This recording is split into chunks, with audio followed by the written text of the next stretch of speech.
행복한 경기도를 위해 다양한 이슈와 현안을 들여다보는 민생 돋보기. 오늘은 코로나19 시대 우리 아이들의 교육 문제, 특히 교육 복지에 대해서 심도 깊게 논의해보는 시간을 준비했습니다.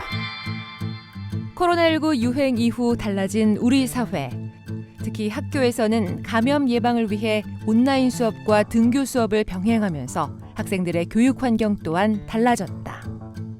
코로나19 장기화와 감염 우려로 돌봄 체계가 무너지고 그 사이 학생 간의 학습 격차가 벌어지면서 교육 불평등 문제가 심각해진 상황.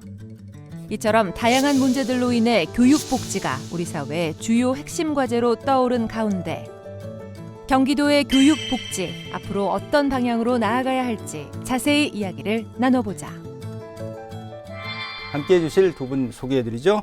먼저 남양주시의 김미리 도의원 모처럼 나오셨습니다. 안녕하세요. 안녕하세요. 네, 반갑습니다.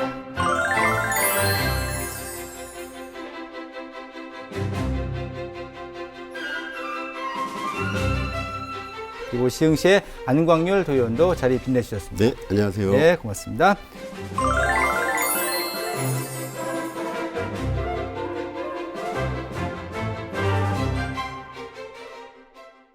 네, 코로나19가 길어지면서 많은 분들이 전반적인 복지에 대한 관심이 높아진 상황입니다. 복지, 그동안 선별복지냐, 보편복지냐를 두고 논쟁도 치열하게 전개가 됐고 지금도 계속 진행 중으로 봐도 무방할 것 같습니다.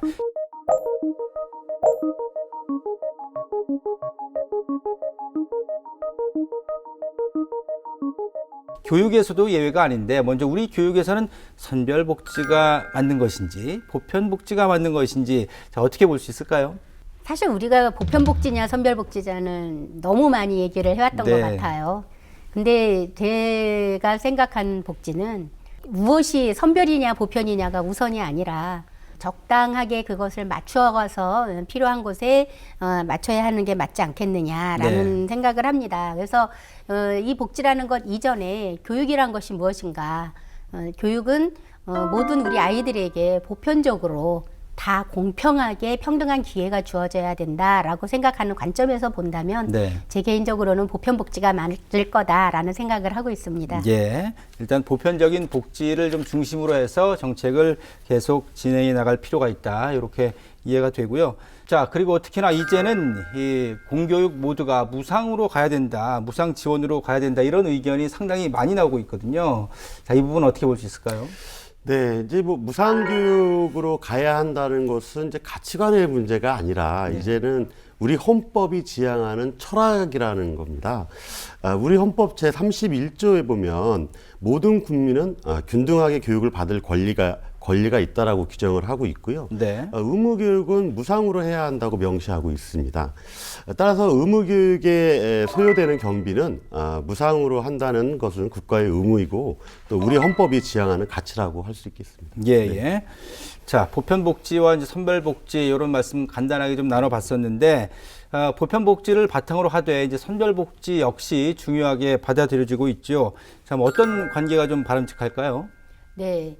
우리가 그 선별복지, 보편복지는 다 장단점을 가지고 있습니다. 그렇기 때문에 무엇이 옳다 그르다의 차원이 아니라 우리가 다르다라는 관점에서 바라보면서 무상교복, 뭐 무상교육, 무상급식 같은 이러한 것들은 보편적 복지로서 간다면 우리가 지원이 필요한 대상자들이 있습니다.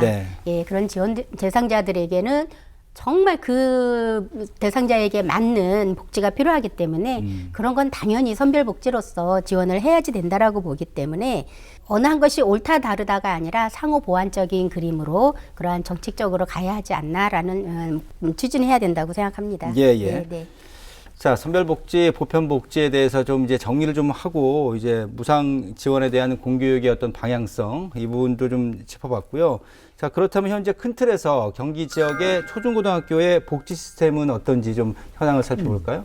재정 여건은 타 시도에 비해서 좀 적은 편입니다. 그 이유는 뭐냐면 교육부로부터 받는 교부금이 좀 차별적으로 저희가 경기도가 좀 받고 있어요. 네네. 예를 들자면 서울시 같은 경우에 저희 아이들보다 한 20만 원 정도의 교육비를 더 받고 있고 네.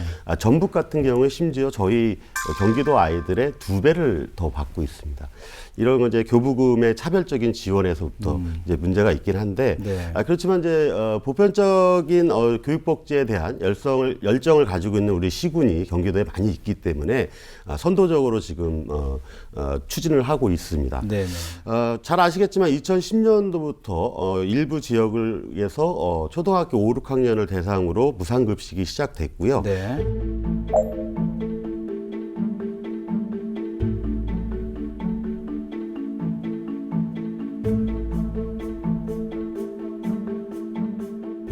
그다음 이제 무상교복도 2019년부터 중학생을 시작으로 해서 작년도 2020년도에는 고등학교 신입생 때까지 확대해서 지금 지급하고 있습니다. 네. 그리고 이제 고등학교 무상 교육은 이제 정부 방침은 올해부터 이제 고등학교 무상 교육을 시작하겠다라고 했는데 경기도는 선도적으로 2020년도 4, 4분기부터 고등학교 무상 교육을 조기 실행했습니다.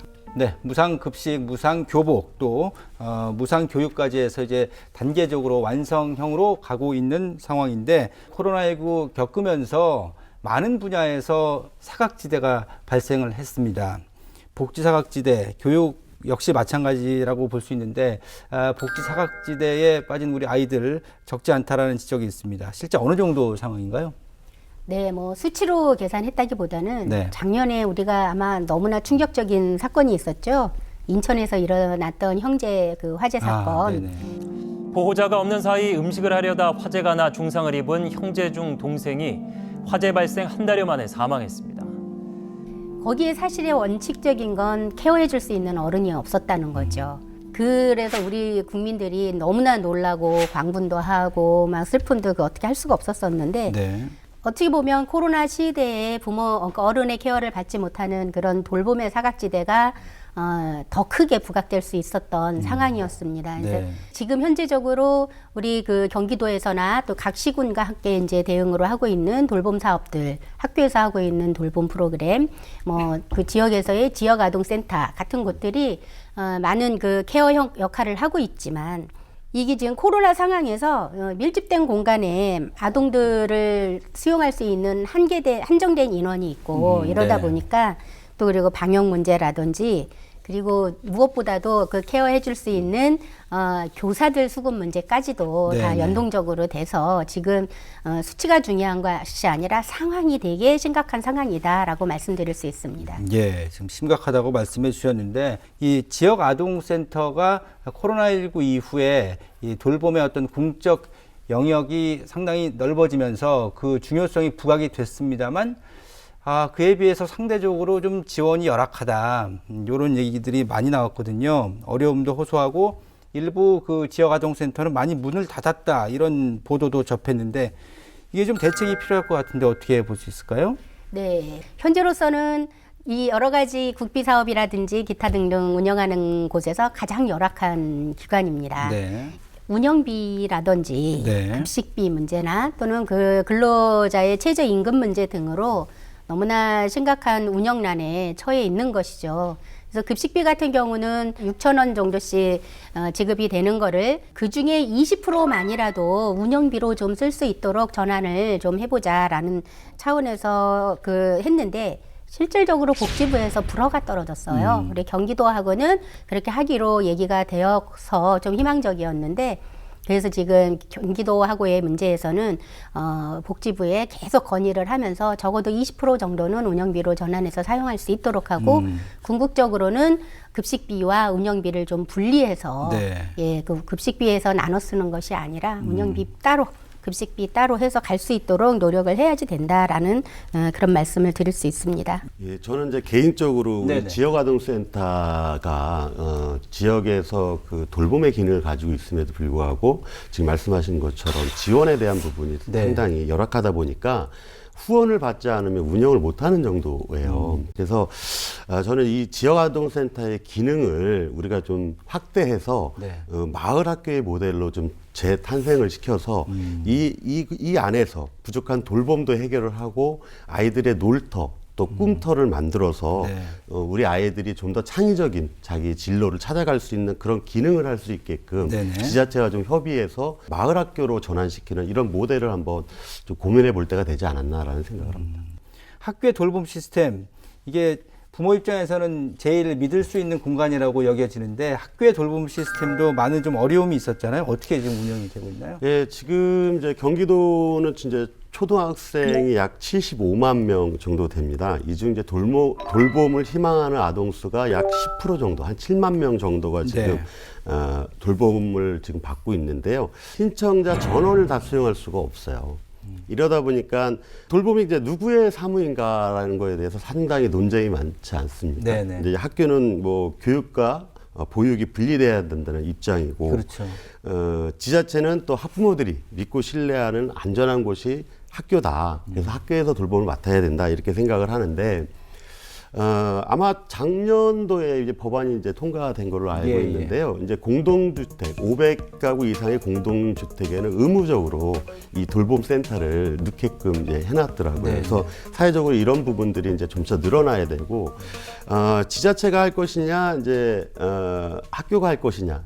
저는 개인적으로 지자체가 돌봄을 맡는 것이 맞다라고 저는 생각을 합니다. 네. 그래서 아까도 제가 말씀드렸던 마을 학교의 새로운 모델로 만들어서 이 돌봄의 기능을 좀 강화할 수 있는 방법을 좀 고려해야 되지 않겠나라는 생각을 합니다. 지자체로 네. 그게 바뀌었을 경우에는 근로 조건이 나빠진다라는 네네. 염려 때문에 그렇죠. 그거를 절대적으로 다수가 반대하고 있는 상황이고요. 네. 그리고 현재 벌어지고 있는 것은 지자체에서 하고 있는 곳들은 지자체에서 관리 감독이 제대로 잘 안 되고 사실은 지자체의 역할로 주어졌다라는 것이지 위탁입니다. 위탁이죠. 예. 위탁 관리가 예를 든 것이 지금 서울에서 제대로 된 돌봄, 지자체에서 운영하는 돌봄이 제대로 이루어지지 않고 있다라는 게 전반적인 보고 사항이어서 네. 이거는 좀 더 많은 심리와 논의를 네. 거쳐서 좀 진행해야 하지 않을까 싶습니다. 예. 이제 의원님 말씀대로 이제 우리가 사회적인 어떤 그 대상자들하고 많은 토론을 가지고 해결해 나가야 되는 방법인데요. 물론 지자체가 지금 위탁을 하고 있는 부분에 대해서 많은 분들이 이제 그 부분에 불안해 하시는 것도 저도 잘 알고 있습니다. 다만 돌봄 선생님들이 사회적 협동조합을 구성을 해서 지자체에서 위탁을 받으신다 그러면 더 안정적인 직장을 만들어 갈 수 있다라고 저는 개인적으로 생각을 합니다. 그래서 예. 여러 가지의 그 방안을 놓고 많은 또 토론과 또 이런 것들이 이루어져서 좋은 해결책을 좀 만들어 나갔으면 하는 그런 바람입니다. 네, 지금 운영 주체에 대해서는 좀 두 분께서 다른 의견을 갖고 계셔서 들어봤습니다. 뭐 두 분 말씀 다 일리가 있을 텐데 어쨌든 그 다양한 이해관계에 속한 분들에 대해서 심도 있게 좀 고민하면서 추진을 해야 될 것 같고요. 자, 그리고 광역 지자체 최초로 우리 김미리 의원께서 아동 급식 지원 조례안을 발의하셨더라고요. 이거 어떤 내용인가요? 작년도 행정사무감사하고 예산심의를 하는 과정에서 아이들이 매식을 하는 그 결식 아동들의 매식을 하는 단가가 6,000원이었어요. 네네.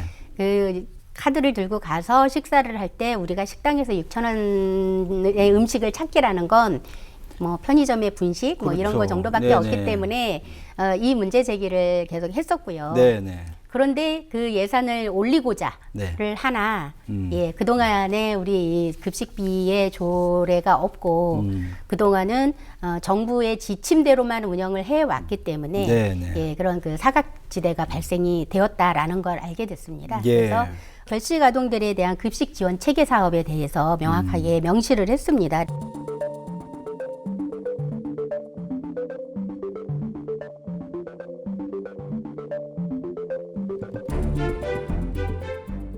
그리고 한 끼니 식사를 그동안 지난번에는 6,000원, 이번에는 7,000원이라고 했을 때 한 끼니 식사를 2회 식사비로 할 수 있도록, 즉 14,000원까지 1회에 사용할 수 있도록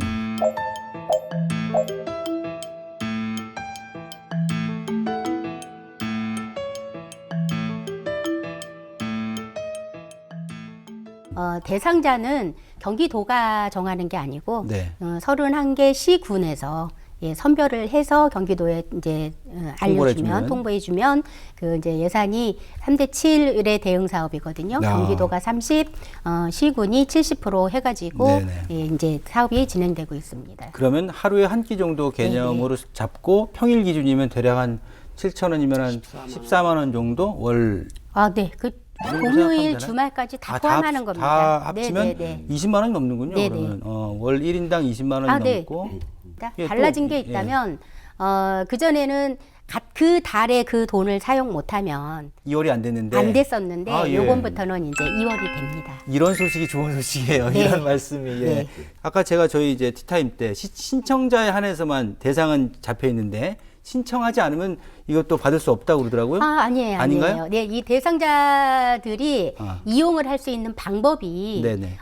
신청자라는 것은 지드림 카드라고 해서 그렇죠. 그 카드로 직접 구매할 수 있는 것이 신청자에 한해서라는 것이고요. 아, 네네네. 예, 대상자로 선정된 사람들은 이제 방법이 여러 가지가 있어요. 네네. 그 외에는 이제 도시락을 받아서 먹는 선택을 그렇게 할 수도 있고 아니면 부자재 를 받아서 집에서 이제 재료를 이용한 음식을 해서 방법이? 먹을 수도 있고 우리 지역아동센터 같은 경우에는 그 아이들이 거기에 이용을 하면 그쪽으로 급식비를 지원을 합니다. 아, 그러면 G드림 카드 하나가 아니라 그 네.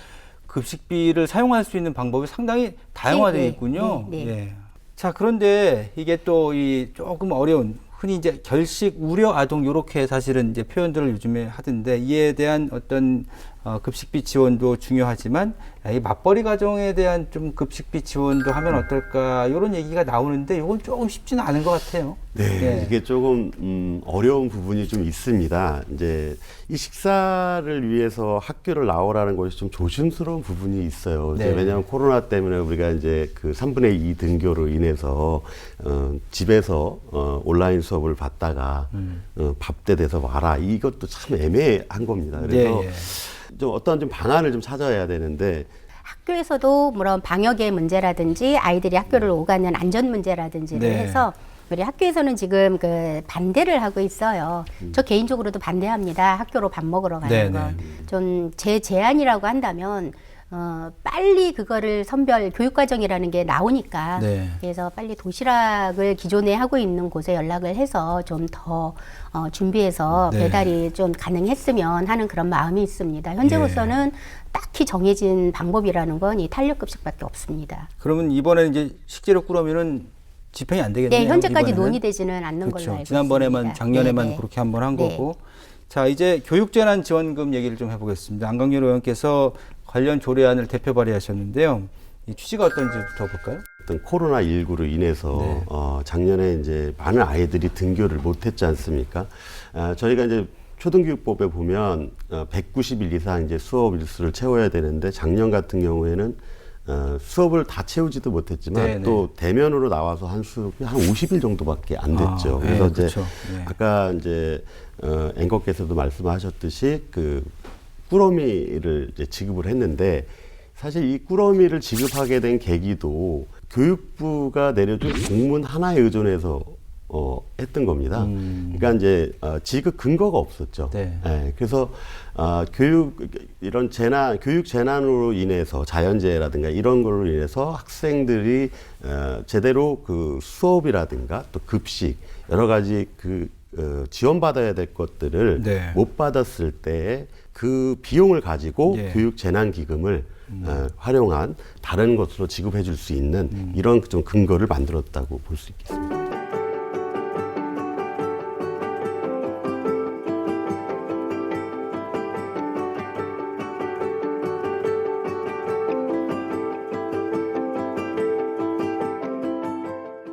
이게 이제 구체적으로 언제부터 시행이 되고 그다음에 이 보편 지급인가요? 경기도는 다?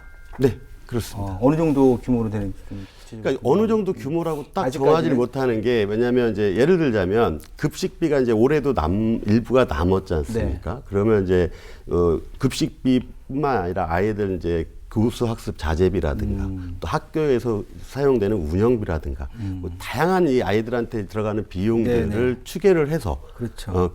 그 금액을 가지고 보편적으로 얼마씩 지급할 건가는 그때 가서 조정을 해야 되지 않을까. 네. 그러니까 이게 네. 급식비만 얘기하는 게 아니라 나머지 기타 전반적인 피해를 본 부분들 그것을 이제 교육재난지원금이라는 이름으로 이제 집행을 할 수 있다. 자, 교육복지 사안들 이제 경기도의 내용들을 살펴보고 있는데, 자, 김미리 의원께서 또 이번에 그 청소년들, 여성 청소년들을 위한 위생용품 무상 지원 관련된 이제 그 내용도 있던데 어떤 내용인지 좀 소개를 좀 해주실까요? 네. 여성 청소년 기본 생리용품 보편 지급 사업. 네. 제목이 길어서 좀 컨닝했습니다. 아, 예. 네, 이게 이제 올해 7월에 본격적으로 시행이 됩니다. 네네. 기존에는 우리 여성 건강, 특히 어린 청소년 건강, 더 특히 여성 그 학생들이 예전에 아마 뉴스에 나왔었을 거예요. 네네. 신발 깔창으로 했었던.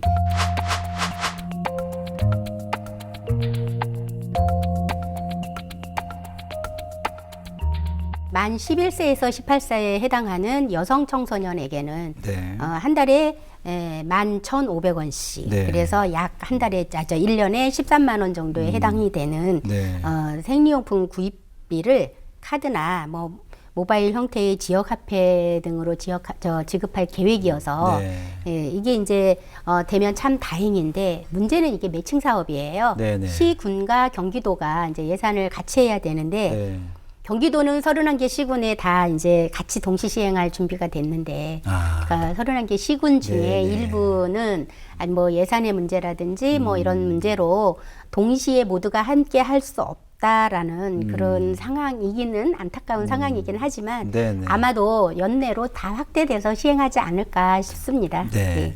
지금은 이제 14개 시군이 참여하는 네네, 걸로. 현재 14개 시군만 하고 있습니다. 31개 중에 네네. 절반에 조금 못 미치는 그런 숫자로 좀 안타깝긴 한데 이게 원래는 여주시에서 원래 하던 것들을 확대하기 위해서 네, 이렇게 네. 추진을 한 거잖아요. 네. 곧 뭐 경기도 31개 시군 전부 확대되기를 바랍니다. 자, 그리고 또 하나 사업이 있던데 이제 안강규 의원께서 소개를 해 주실 청소년 교통비 지원 사업. 이 차비도 쏠쏠히 들거든요. 네. 어떤 사업인가요? 네, 저희 교육행정위원회 남종서 위원장님께서 발의한 조례입니다. 근데 우리가 이제 무상교육, 무상급식 또 무상교복 이렇게 이제 복지를 저희가 선도적으로 해왔는데 좀 간과하고 갔던 게 이 학생들의 통학권 문제였어요. 네네네. 네. 특히 이제 경기도에는 신도시가 많이 생겨나고 있는데 네. 학교 신설이 늦어지고 있어요. 늦어지고 있고 또 아예 학교 신설이 안 되고 있습니다. 네. 국가가 신도시를 만들어 놓고 학교를 넣어준다 그러고 안 넣어주냐. 네. 이런 이제 불평 불만이 전부 이제 저희들한테 이제 오는데 네. 소규모 학교를 원하는 분들이 상당히 많은데 지역이 네. 지금 초등학교 48학급, 중학교 28학급 뭐 이렇게 지금 기준을 너무 올려놓은 상태에서 지금 학생들이 원거리로 통학할 수밖에 없는 그런 실정이 돼버린다는 거죠. 네. 남종석 위원장님께서 교육권, 그러니까 통학권도 네. 교육권으로 봐야 된다라는 그런 취지에서 지금 조례를 통과했고요.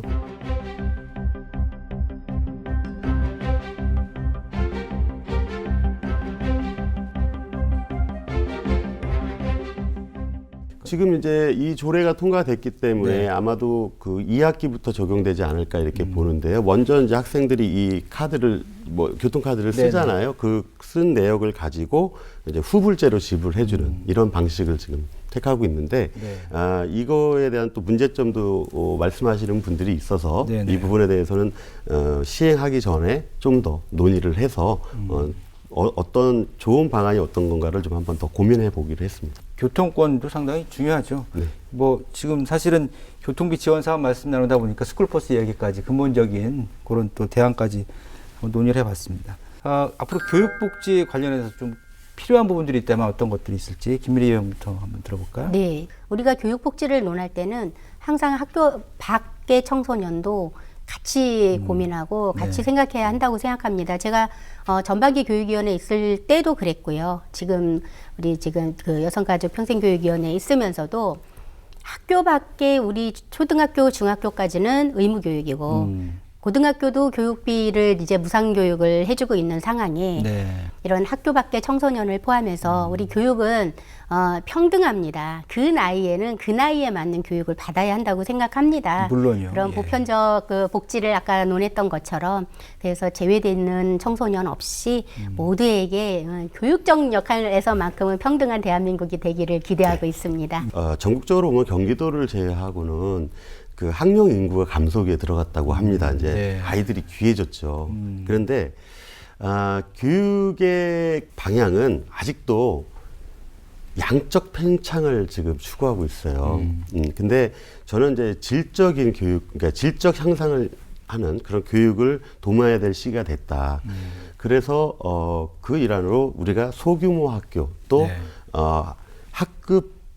학급당 학생 수 경감, 네, 소규모 교실 이런 것들을 우리가 지금부터 준비해 나가야 되지 않겠냐 이런 생각을 하고 있습니다. 네. 좀 이상적인 말씀인데 그런 날이 올까 모르겠습니다. 이 시간이 좀 필요할 것 같네요. 네. 자, 오늘 두 분과 함께 경기도 교육복지 정책에 대해서 좀 두루두루 살펴봤습니다. 과제도 좀 논의해 봤는데 대안도 해주셨고, 그러나 지금 여전히 교육 양극화가 매우 심각한 상황인데 이 공적인 교육의 어떤 정책 기능이 잘 이행이 될 수 있는 그런 시간들이 계속해서 좀 빨리 다가오기를 바라고 자리를 잘 잡아서 정착하기를 기대해 보겠습니다. 끝으로 사각지대가 최소화되는 교육 정책도 아울러 지켜보도록 하겠습니다. 오늘 두 분과 여기서 인사 나누도록 하죠. 고견 주셔서 두 분께 진심으로 감사드리겠습니다. 고맙습니다. 감사합니다. 감사합니다. 고맙습니다.